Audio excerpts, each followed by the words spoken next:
Good morning, church. Sadly, I'm going to bring this down a little bit.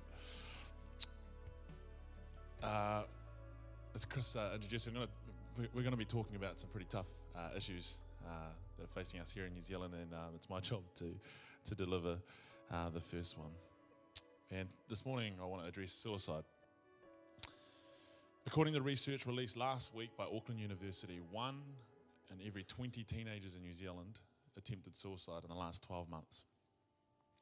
We have the highest rate for teen suicide in the developed world, and 579 New Zealanders last year took their own life. Suicide has become a pattern in New Zealand that needs to be broken. When I was in the fifth form, I was asked by the youth worker at my school to help out with a mentoring program called Big Brother, Big Sister. It was there that I met a young man by the name of Jesse. He was a few years younger than me. He's talented. He's a gifted athlete, and just one of those dudes that would walk into a room and people would just want to be around him.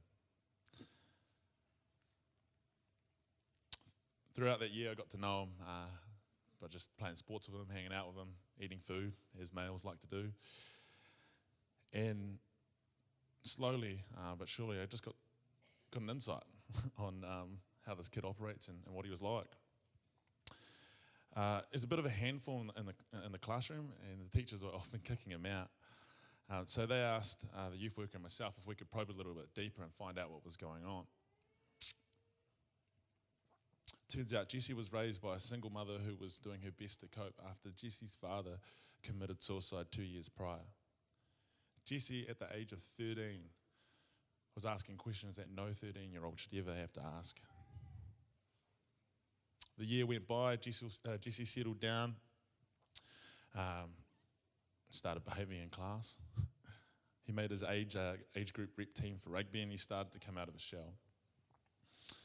The following year, I moved schools, and I kind of lost touch with Jessie until I received a phone call from my old youth worker.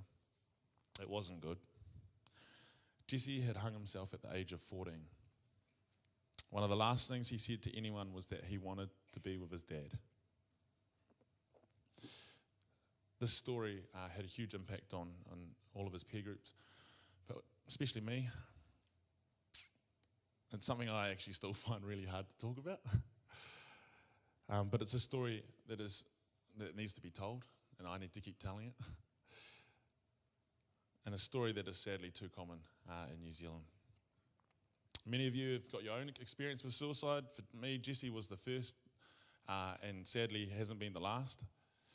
I spent about 6 years travelling New Zealand speaking in high schools, and a lot of it had to do with Jessie's death. I wanted to make sure that we could offer some sort of hope in young people's lives and in high schools.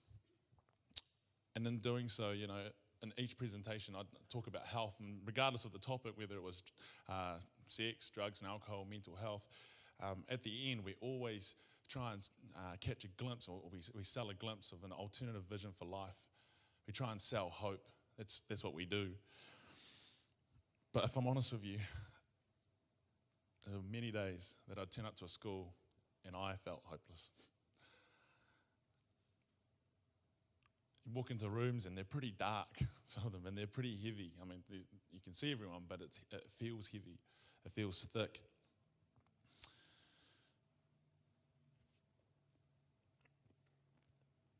I'd feel hopeless towards the stranglehold that suicide has on our young people and on our rangatahi. I heard it put from a teacher in Rotorua. He said, it's a taniwha devouring people up and down this country, preying on our young men and making friends with our daughters. If I, as a believer in the Most High God, the dude, he is hope. He embodies hope. I've known this hope for a long time, but if I would walk into rooms and feel hopeless, I can't imagine how many of our young people feel hopeless.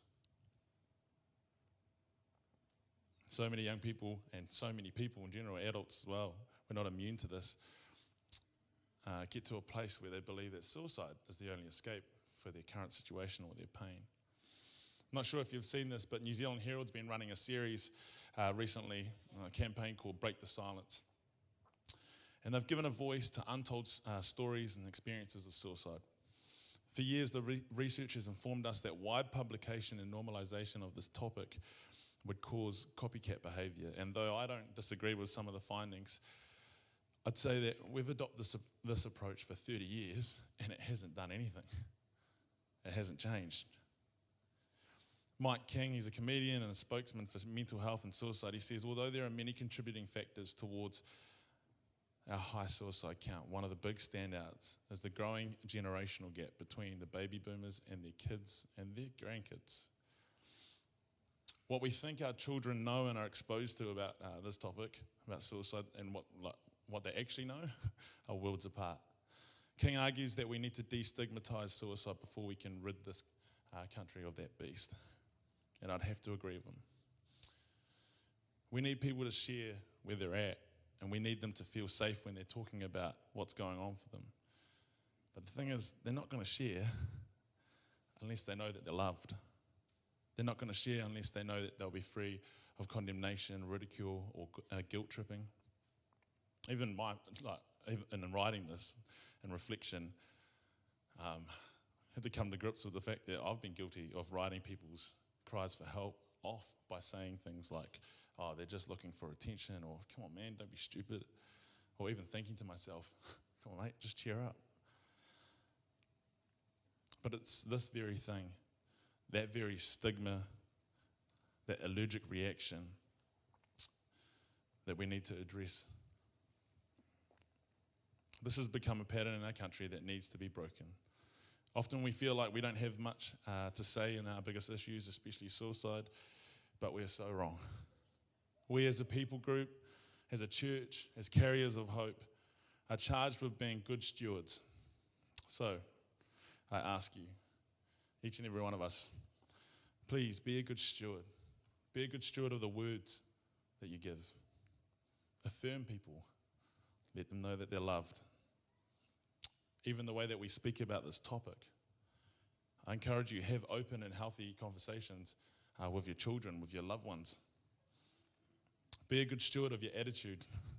That sounds a bit strange, but our attitude's informed by our preconceived ideas and our assumptions about people who are suicidal or who have committed suicide.